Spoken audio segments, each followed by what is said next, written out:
नमस्कार, NMF news पर आप सभी का बहुत स्वागत। मैं हूं आपके साथ अभिषेक पुंडी। इतिहास में पहली बार पाकिस्तान में ट्रेन हाईजैक का मामला सामने आया। बलूचिस्तान लिबरेशन आर्मी ने यह काम किया है। बलूचिस्तान लंबे वक्त से हिंसाग्रस्त क्षेत्र रहा है। लगभग 1970 के बाद से लगातार वो आजाद होने की मांग करता रहा है। लेकिन बलूचिस्तान का इतिहास क्या है? क्या बलूचिस्तान आज जिस हालात में है उसी ही हालात में बलूचिस्तान हुआ करता था? क्योंकि कुछ इतिहासकार ऐसा दावा करते हैं कि जिस वक्त भारत का बंटवारा हुआ, भारत पाकिस्तान अलग अलग हुए, उस वक्त बलूचिस्तान ने भारत में विलय का प्रस्ताव भेजा था। पहले तो जिस तरीके से कश्मीर अलग आजाद मुल्क बनना चाहता था, ठीक बलूचिस्तान भी वैसे बनना चाहता था। लेकिन उसके बाद जब कश्मीर में देखा किस तरीके से पाकिस्तानी आर्मी ने वहां हमला किया, उसके बाद भारत सरकार को विलय पत्र भेजा गया था। लेकिन भारत सरकार में नेहरू सरकार ने इस बात से इनकार कर दिया था। तो इसी बात पर आज चर्चा करेंगे। चर्चा के लिए मेरे साथ मौजूद है हमारे वरिष्ठ सहयोगी पंकज प्रसून। सर, बहुत बहुत स्वागत। सर, क्या वाकई में ऐसा था? क्योंकि कुछ इतिहासकार ऐसा कहते हैं और बहुत सारी जगह इस चीज के प्रमाण नहीं मिलते हैं। नहीं, बलूचिस्तान में क्या प्रॉब्लम है और अभी क्या कुछ चल रहा है, इसे समझने के लिए पहले एक छोटा सा ब्रीफ हिस्ट्री इसका समझना होगा कि यह है क्या। और जब तक वो नहीं समझेंगे बलूचिस्तान के वर्तमान समस्या को आप नहीं समझ सकेंगे। ठीक है। ये जो आज जिस एरिया को आप बलूचिस्तान कहते हैं, इसके बारे में कहा जाता है कि ये बहुत पुराना इलाका है। 9000 साल पहले कोटा के पास एक मेहरगढ़ शहर था। वो बलूचों ने बसाया था 9000 साल पहले। और लगभग 20,000 की आबादी थी उस मेहरगढ़ की। और मेहरगढ़ के लोग ही बाद में, जब मेहरगढ़ बाद में वो उसका पतन हुआ, बिखरे, तो बाद में कुछ लोग आके वो पंजाब और सिंध में आज बसे हैं। और बाद में उन्हीं लोगों ने इंडस वैली सिविलाइजेशन की नींव डाली। ये बलूचिस्तान के लोगों का इतिहास है। और उस इलाके में कहां है, मेहरगढ़ में कहां से आए, तो इसके बारे में कहा जाता है कि मीर अहमद खान की एक किताब है इनसाइड बलूचिस्तान, 1975 में ये रिलीज हुई है, प्रकाशित हुई है। कभी पढ़िए, बहुत इंटरेस्टिंग है वो। वो कहते हैं कि सीरिया से माइग्रेट किए थे ये, और सीरिया से आए थे ये सबसे पहले ईरान। और ईरान में माउंट अल बुर्ज की पहाड़ों पर ये वहां पे आके बसे थे। तो वहां का जो राजा थे नसेर खान, उन्हें पसंद नहीं आया कि बाहर से कोई लोग आके हमारे देश के पहाड़ियों पर बसा हुआ है। तो उन्होंने अपनी सेना को भेजा और फिर सेना के साथ इन बलूच लड़ाकों की लड़ाई हुई। और फिर वहां से ये भाग के जो मौजूदा सिस्तान प्रांत की तरफ आए, माने दक्षिण की तरफ वहां से आए, पहाड़ से नीचे उतरे। आज भी सिस्तान प्रांत में बलूच लोगों की अधिकता है, वो है जो आज ईरान में पड़ता है।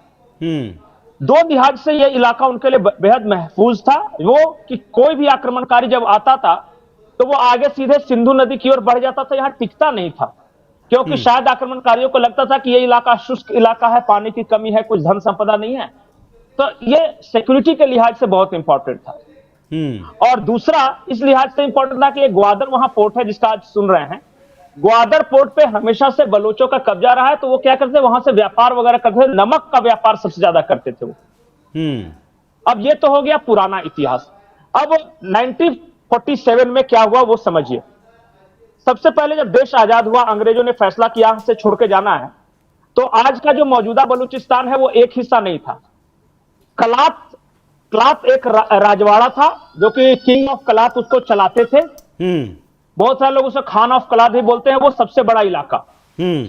उसने फैसला किया कि वो कश्मीर की तरह आजाद मुल्क रहेगा, अकेला मुल्क रहेगा। कुछ इलाके ऐसे थे, जैसे ये क्वेटा आप देख सकते हैं आज की तारीख में, या फिर थोड़ा सा उत्तर में आप बढ़िए जहां पश्तून वगैरह संख्या में थे। उन लोगों ने फैसला किया कि नहीं, ये जो डुरंड लाइन थी उसको हम मानेंगे, और जो डुरंड लाइन के उस तरफ हो गए वो अफगानिस्तान हो गए, इस तरफ हो गए वो पाकिस्तान के हिस्से बनेंगे। दो ऐसे कबीले थे जो कि राजी नहीं थे भारत में विलय के लिए। एक तो किंग ऑफ कलात राजी नहीं थे, और दूसरा एक महरोज नाम के एक बहुत बड़े कबीले के सरदार हुआ करते थे, वो राजी नहीं थे। बाद में जब 1947 में बंटवारा हुआ तो ऑल इंडिया रेडियो से एक प्रसारण हुआ।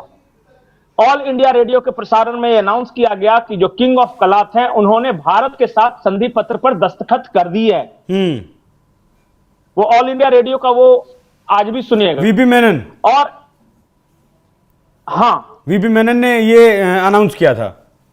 जी बिल्कुल। और जब तक बलूचिस्तान पाकिस्तान का प्रांत बनता वो फैसला लेता, उससे पहले ही भारत के साथ विलय पत्र पे, संधि पे दस्तखत कर चुका था। ये खबर सुनते ही मोहम्मद अली जिन्ना को काटो तो खून नहीं। बलूचिस्तान अगर अलग हो गया तो उन्हें लग रहा था कि भारत का यहां भी दबदबा रहेगा और हम बीच में एक सैंडविच हो जाएंगे। उसने क्या किया, 1948 को एक मीर अहमद खान वहां पे, इनके बहुत सैनिक थे, कमांडर, उनको भेजा 20,000 फौज के साथ। क्वेटा कमांड से ये आगे बढ़ते हैं और किंग ऑफ कलात के कनपट्टी पर पिस्टल रखकर ये एक विलय पत्र पर दस्तखत करवा लेते हैं। लेकिन कहानी यह है कि जिनसे दस्तखत करवाई थी वो बड़े भाई थे, और जो छोटे भाई थे उनके, वो राजी नहीं थे। और वहीं से बलूचिस्तान के बगावत की कहानी की शुरुआत होती है। जब वैसे तो उस वक्त 3-4 बार, जैसे 30 साल पाकिस्तान के बने, पहले 30 साल में 3 मिलिट्री ऑपरेशंस हो चुके थे बलूचिस्तान के अंदर, और हजारों लोगों को मारा जा चुका था। कई लोग लंदन में आज भी आपको मिलेंगे, वैसे लंदन में चले गए, यूरोप के अलग अलग देशों में चले गए, कुछ लोग भारत में भाग के चले आए, कुछ ईरान में जाकर बस गए। लेकिन एक बड़ा परिवर्तन आया अयूब खान के समय 1971 में, जब बांग्लादेश और पाकिस्तान अलग हुआ। बांग्लादेश ने खुद को आजाद मुल्क की घोषणा की, तो एक बार फिर से बलूचिस्तान को लगा कि हम आजाद हो सकते हैं, और इस आजादी के नई जंग को दबाने के लिए अयूब खान ने वहां पे बहुत जुल्म ढाए, और उसी वक्त से शुरू हुआ वहां के जवान, जो नौजवान लोग थे, उनके अपहरण का सिलसिला और गायब होने का सिलसिला। घर परिवार में बैठे हुए नौजवान को गायब हो जाते थे और फिर आज तक उनकी लाश नहीं मिलती थी। तो खुद पाकिस्तानी सरकार का मानना है, पाकिस्तानी सरकार का, कि 7,000 के करीब लोग गायब हुए हैं बलूचिस्तान में। और इंटरनेशनल एजेंसियां यह संख्या 30,000 से ज्यादा बताती हैं, जबकि भारत का दावा है कि यह संख्या लाख के ऊपर है। गायब हो गए, आज तक मिले नहीं। उसी बलूचिस्तान में दुनिया का सबसे यंग कब्रिस्तान है। अभी बता दीजिए, जिसकी उम्र 27 साल है। हाँ, एवरेज एज 28 साल है। मतलब वहां जो लाशें दफन होती है, उस लाशों का एवरेज एज 28 ईयर्स है।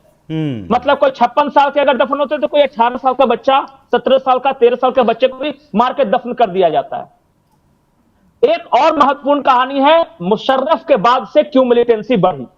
वहां पे सबसे बड़े उनके कबीलों के सरदार हुआ करते थे अकबर बुख्ती साहब। अकबर बुख्ती साहब, हाँ, क्या हुआ कि बलूचिस्तान के जो नेचुरल रिसोर्सेज थे, जैसे गैस, तो गैस वगैरह निकालता था पाकिस्तान, और वो जाके पंजाब को रोशन करते थे। अकबर बुख्ती का ये कहना था कि उसमें एक रॉयल्टी हमें चाहिए। बाद में पाकिस्तान सरकार के साथ जो समझौता हुआ, तो उसमें बेहद कम रॉयल्टी उन्हें तय किया गया, और कहा गया कि ये पैसे आप बलूचिस्तान के लोगों को बांट दो, उनकी भलाई के लिए खर्च करो। अकबर बुख्ती साहब ने इस बात के लिए आंदोलन चलाया कि रॉयल्टी बढ़नी चाहिए। सिस एक इलाका है जहां सबसे बड़ा वहां गैस प्लांट लगा हुआ था, और सारा जो गैस से बिजली वगैरह जाती थी, वो गैस पंजाब को वो सर्व होता था। अकबर बुख्ती के इसी डिमांड के कारण जनरल परवेज मुशर्रफ ने 2005 में उनकी हत्या कर दी। जो पाकिस्तान सरकार का जो था, वो बताया ये गया कि वो एक गुफा में छुपे हुए थे, और जब पाकिस्तानी फौजें वहां पहुंची तो गुफा ढह गया और 30 लोग दब गए, जिसमें अकबर बुख्ती भी शामिल थे। लेकिन बाद में सारे लोगों को निकाला गया, लेकिन अकबर बुख्ती साहब की लाश आज तक नहीं मिली। एक बक्से को 2 तालों में बंद करके लाया गया क्वेटा में, और कहा गया कि इसी में अकबर बुख्ती हैं। अकबर बुख्ती के परिवार के किसी सदस्य ने उस अंतिम संस्कार में ये हिस्सा नहीं लिया। अकबर बुख्ती के परिवार का कहना था कि हमें क्या पता कि बक्से के अंदर कौन है, किसी को नहीं दिखाया गया। बाद में पाकिस्तानी फौज ने उनको दफनाया, और आज तक नहीं पता कि अकबर बुख्ती हैं नहीं हैं तो किस हालत में हैं, कहीं मारे तो नहीं गए, क्या हुआ किसी को नहीं मालूम। और अकबर बुख्ती के मर्डर के बाद बलूचिस्तान के लोगों को लगा कि अब कोई उनका नेतृत्व है नहीं पाकिस्तान में। जो वहां नेतृत्व है, जिसको प्रोविंशियल गवर्नमेंट बना के रखा है, वो चमचा है। और इसलिए इस वक्त 3 बड़े ग्रुप्स वहां जो हैं, वो आजादी की लड़ाई लड़ रही है। Baloch liberation army, Baloch liberation front, और बलूच आर्मी एक है, BLA है उसका नाम। एक BLF है, एक BLA है। हाँ, Baloch liberation front, Baloch liberation army, liberation army. पिछले दिनों क्या हुआ कि जितने भी अलग अलग ये बाकी से छोटे छोटे ग्रुप्स हैं, सबने ये फैसला किया कि हम एक हो जाएंगे और एक यूनिफाइड कमांड के अंडर लड़ेंगे। और मांग सिर्फ ये है, उनकी दो मांगे हैं। पहली कि इतने सारे गायब हुए लोगों के बारे में पाकिस्तान सरकार बताए कि कहां गायब किया, कौन मारा।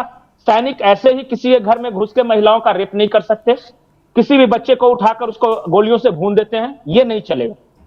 और इस जो डिमांड का नेतृत्व कर रही है मेहरंग बलोच, और जो मिलिटेंट ग्रुप है जैसे बलूच लिबरेशन आर्मी या बलूच लिबरेशन फ्रंट, ये क्या कर रहे हैं, ये गुरिल्ला वारफेयर कर रहे हैं, जिसकी परिणति आपने देखी कि अभी पिछले 3 हफ्तों में 3 बार अटैक हुए हैं अलग अलग जगहों पे। और आखिरी जो हुआ, ये जो ट्रेन हाईजैक कांड हुआ, वो उनकी सिर्फ ये कहना है कि हम कभी भी पाकिस्तान का हिस्सा नहीं रहे, सिंधी पंजाबियों के कल्चर से हमारा कोई मतलब नहीं। दूसरा ये कि हमारे नेचुरल रिसोर्सेज को आप ले जा रहे हो, ग्वादर पोर्ट को आपने चाइना को दे दिया, हमें क्या मिला? मछुआरे जो वहां जो व्यापार करते थे उन सबके नाव पे आपने बैन लगा दिया है। हम जिए तो कैसे जिए और खाएं तो क्या खाएं? पर पाकिस्तान सरकार उनकी नहीं सुन रही है। पाकिस्तान सरकार की नजर में सिर्फ पंजाबी ज्यादा और सिंध थोड़ा सा ही पाकिस्तान है, बाकी लोग तो उनकी रियासतें हैं जहां से वो सिर्फ फायदा उठाना जानते हैं। ये है समस्या वहां पे। ठीक है सर। अच्छा, अगर वो भारत के साथ आ जाता 1948 में, तब भी क्या यही हालात रहते? नहीं, तब क्या होता कि जिस तरह एक तरफ वेस्ट पाकिस्तान था, दूसरी तरफ ईस्ट पाकिस्तान था, भारत को क्रॉस करके जाना पड़ता, तो उसी तरह एक पाकिस्तान के एक तरफ भारत होता और दूसरी तरफ बलूचिस्तान होता जो कि भारत का ही हिस्सा होता, और फिर भारत भी उधर दौड़ के जाते, तो पाकिस्तान भी दोनों तरफ से भारत से घिरा रहता है, जिस तरह भारत पाकिस्तान से घिरा हुआ था। आज की तारीख में न भारत घिरा हुआ है पाकिस्तान से, न पाकिस्तान घिरा हुआ है भारत के, बिल्कुल अलग अलग है। और बलूच लिबरेशन फ्रंट को ब्रिटेन और अमेरिका, सिर्फ 2 लोगों ने आतंकवादी संगठन घोषित किया, बाकी दुनिया के कोई देश नहीं कहते। भारत भी आतंकवादी संगठन नहीं मानता बीएलए को? नहीं मानता, नहीं, मान्यता नहीं दी है, सिर्फ ब्रिटेन ने दी है। और ब्रिटेन ने इसलिए पाकिस्तान मानता है। हाँ, ब्रिटेन ने इसलिए मान्यता दी है, वो इसलिए क्योंकि ब्रिटेन के बारे में कहा जाता है कि उसने भारत छोड़ते वक्त एक साजिश रची थी कि भारत के कैसे टुकड़े हो जाए, इसलिए एक पाकिस्तान बनाया था, एक तरफ बांग्लादेश बनाया, ताकि ये कभी डेवलप नहीं कर सके और कभी चैलेंजर नहीं बन सके। क्योंकि ब्रिटिशर्स को पता था कि यहाँ इतने रिसोर्सेज हैं, यहाँ के लोगों के पास इतने दिमाग हैं कि वो अगले 50-100 साल में ब्रिटेन को पीछे छोड़ देंगे, तो वो ना छोड़ सके, इसलिए ये साजिश रची थी।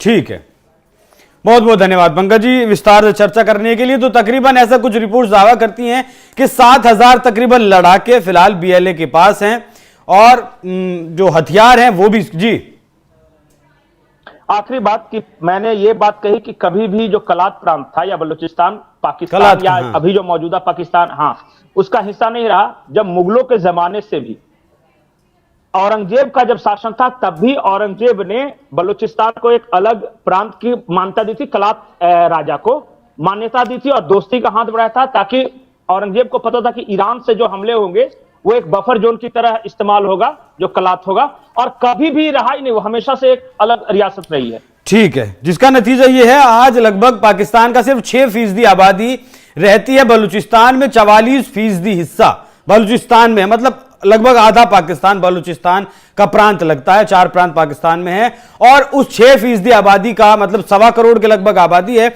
उसका भी 70% आबादी गरीबी रेखा से नीचे वहां जीवन यापन करने को मजबूर है, जिसकी वजह से इन लोगों को हथियार उठाने पड़े। जी पंकज जी।